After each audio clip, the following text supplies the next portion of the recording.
Good morning. This is Vaughan in Nova Scotia.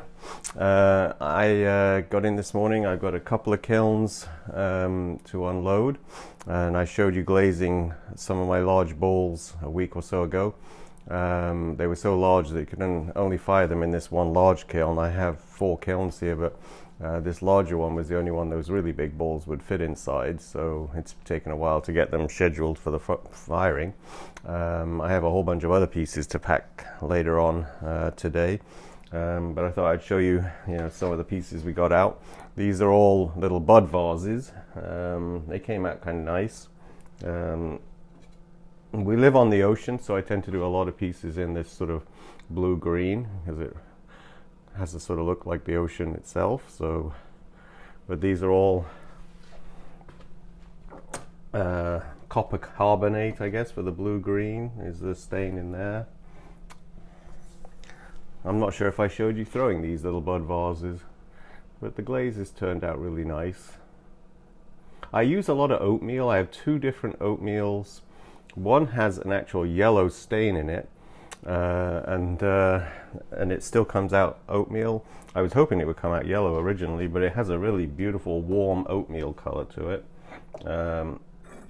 And because I am right on the ocean, I have a lot of pieces that have whales, porpoises, I guess you could say as well. But these are butter dishes, obviously, and I actually put a hole in them. Sometimes they become garlic roasters, but and I fire them, if you've always wondered, because I do glaze the bottoms of my pieces, and so I have little ingenious ways of firing things using these little stilts.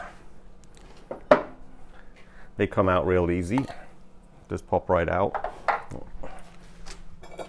But let's show you this one. I obviously have to hold it up above the floor of the kiln, the shelf of the kiln. So the little kiln prop holds it above, and then the little stilt inside means that you only have 3 tiny little marks on the inside to actually remove, which I use a little grindstone.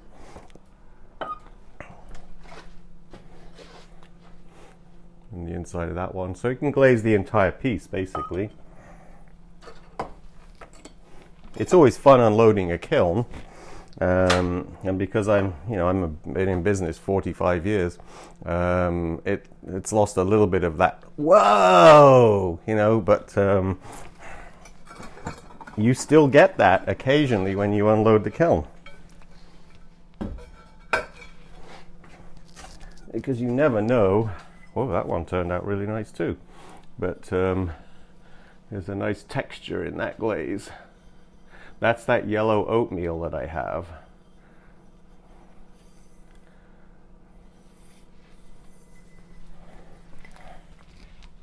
There you go. Now this is the large kiln. All right. And in here, these are little berry bowls.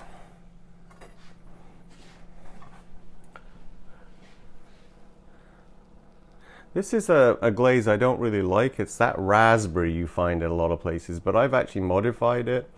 And it actually, with the oatmeal over the top, it has a nice creamy look to it.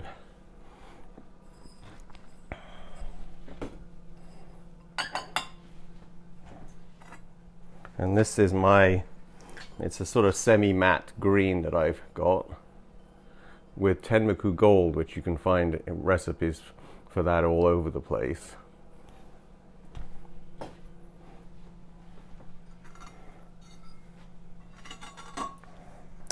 And these are just basically chip and dips using, because I'm on the ocean, like I said, we use a lot of blues because the customers, they're coming in and they see the ocean through the windows, and they respond real well to the bluey greens. Although, as a potter, I grew up with brown.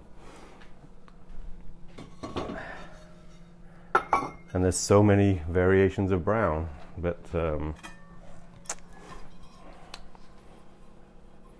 this has that kind of, I think this glaze is one I picked up out of that Glaze book, Cone 6, which is called Waxing Brown.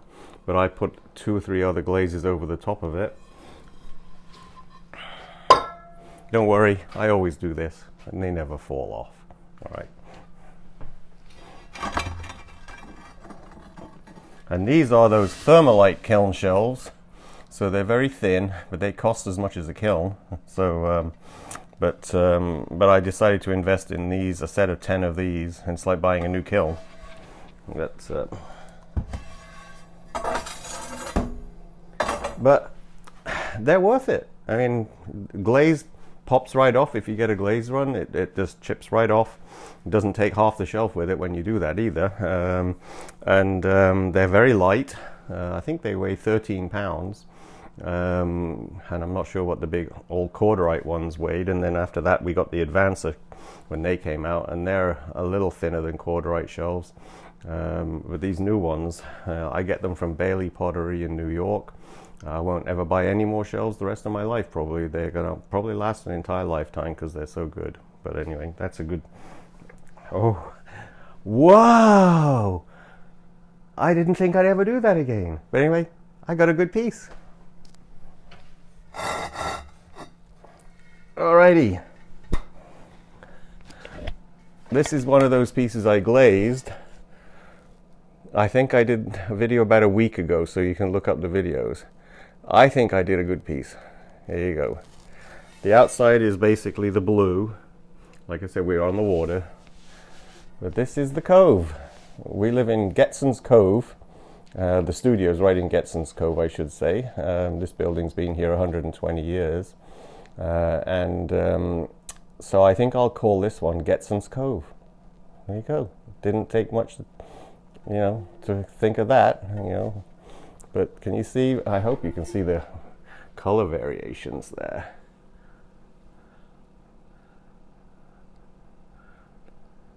I've actually thought about, I've got lots of little clay stamps, and some of them I carved into little houses.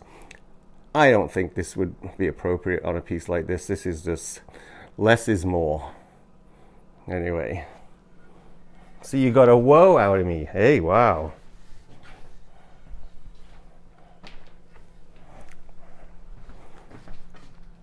And then, guys, we have to make a living. Small berry bowls. They're just little ones for like a few berries. I actually keep the price really low on those. They're $26 for a small berry bowl. And then because of the year that we're in, I've been making lots of plant pots because I'm going to try and encourage everybody. I have a good garden and I grow vegetables every year as well as flowers. But I'm going to try and encourage a lot of people this summer to grow greens for the summer, and then even vegetables. But the greens, I'm going to plant up a whole bunch of plant pots out front with lettuces in them. We're not allowed, we're actually closed like everybody else, but we've been told that if we can do e-transfers and actual just let people take things from outside, as long as we don't have crowds, we can actually still sell the occasional things. So I'm going to put a honor system thing outside, like a letterbox in a box kind of thing, and just say put your money in there. If you want a piece, there's no wrapping, nothing involved in it, they can just take the piece. So I'll be doing that later in the spring and in the summer. I make a lot of little rice bowls. That creamy oatmeal that I have, and this is that matte green, semi-matte green. It's beautiful. I love that combination. And this is the other oatmeal, which has a speckle to it. This one doesn't have a speckle. It's just whatever color of the clay underneath will show through a little bit. But these little rice bowls, I don't think you can ever have too many rice bowls. And when we do dinner, when we're allowed to have people over for dinner again, I think we'll be doing, different relishes, pickles, and you just need a little bowl whenever you have little sauces and things with your food. Oh, and this is that that raspberry color that I don't really like. I've modified it slightly to it's not quite as bright, and then I use my oatmeal on it, and it kind of has it looks better that way. It's nice on things when you put a little bit of it on, but when you do the whole piece with it, I've always found it's a little too much.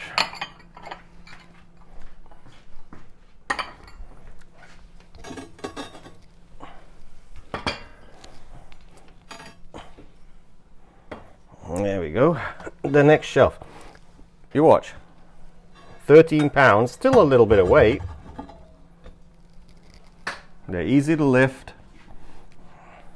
If there's ever a glaze bit on, this is actually the kiln prop down here. You can see a little bit of the kiln props. They sometimes come and I just take a grinder and knock that off.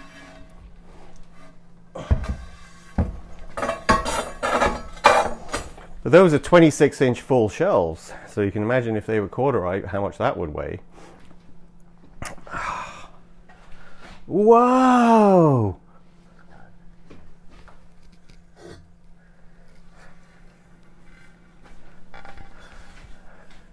Well, it's 2 in a row. These are those big bowls. Now that glaze is the tomato red. You can find that recipe on the internet. And this is my oatmeal that I've actually brushed in. And you can see, well, I think I actually did one called variegated blue, and then a little bit of oatmeal brushed over the top of it to give that kind of simple but sort of, you know, brings your eye to the center where you have this little sort of swirl, and then in the outer edge, of course, it gives you that popping thing. And on the back of my pieces, I always do this double groove thing here. It's like sticks on, it's an overhang. So I can put picture wire all the way around these and hang them on the wall. And then I also drilled, you can't probably see it, maybe you can, I drilled 2 holes in the foot. I think one's here and one's there. And I can put picture wire straight across the back here as well if I want to hang it that way. I like platters and bowls to hang on the wall. But there you go. That turned out really sweet.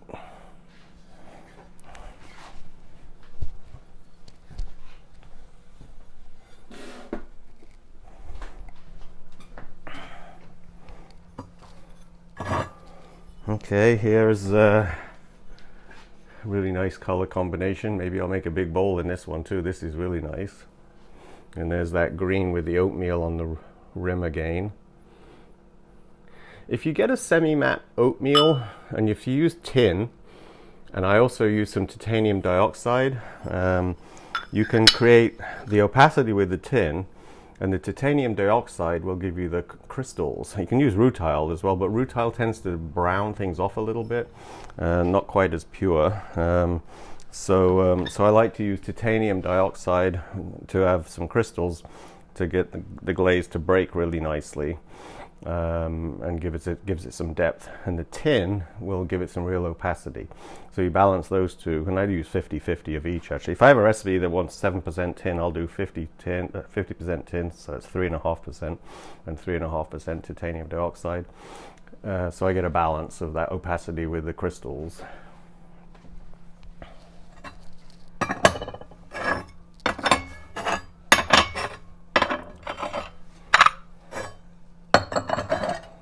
I guess we don't have to look at every piece.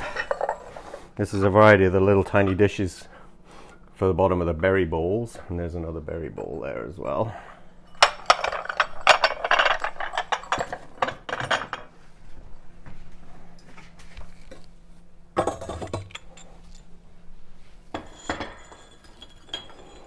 Now I'm only 5'5".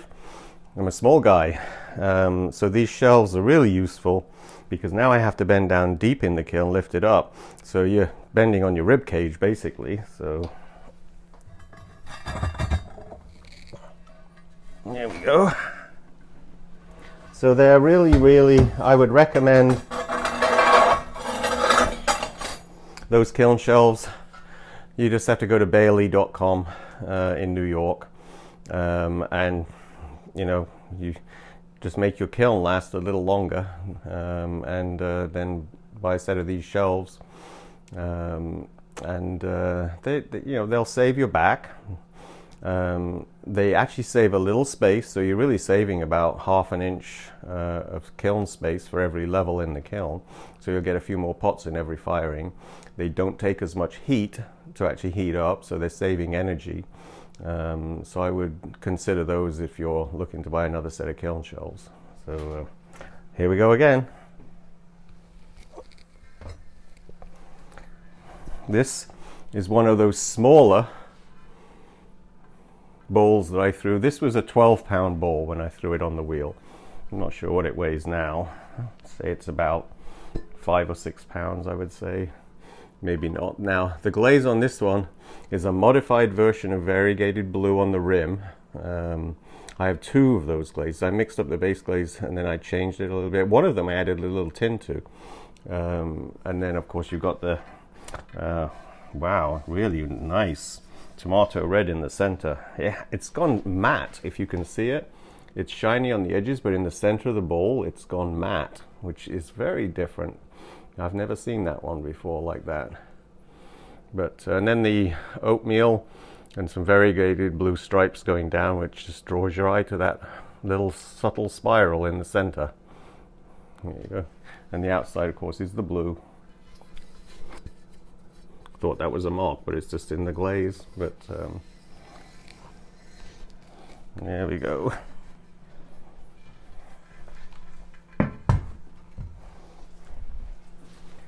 And then a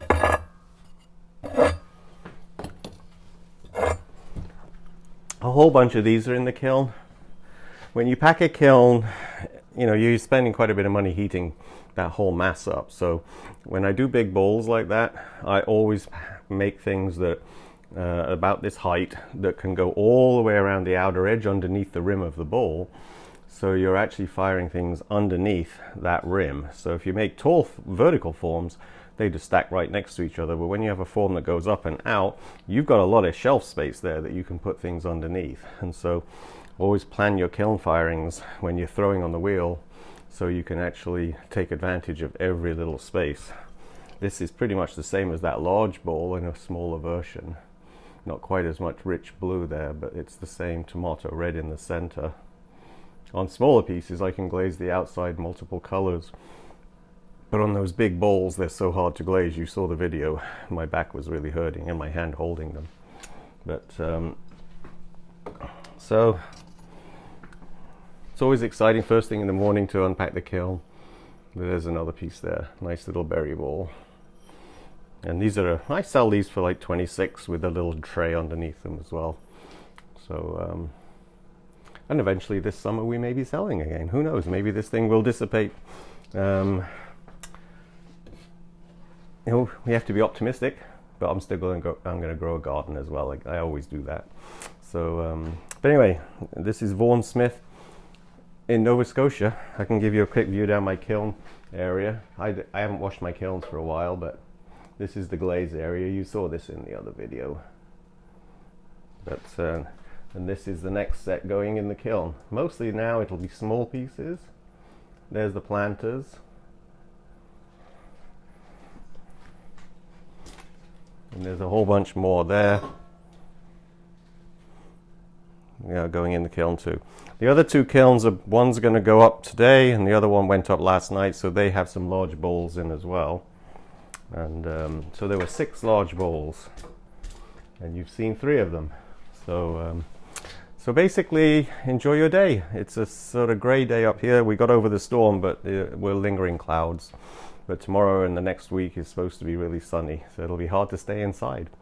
But we're supposed to, except for a little exercise, 20 minutes a day, they're saying. So basically we can walk around the neighborhood, which is here is very rural, and we're lucky we're sort of walking along the beach. We can't go on the beach, we're not allowed on beaches, but we can walk along the banks and the road that goes along the beach. So but anyway, I say sign off again. Take care and have a really good weekend.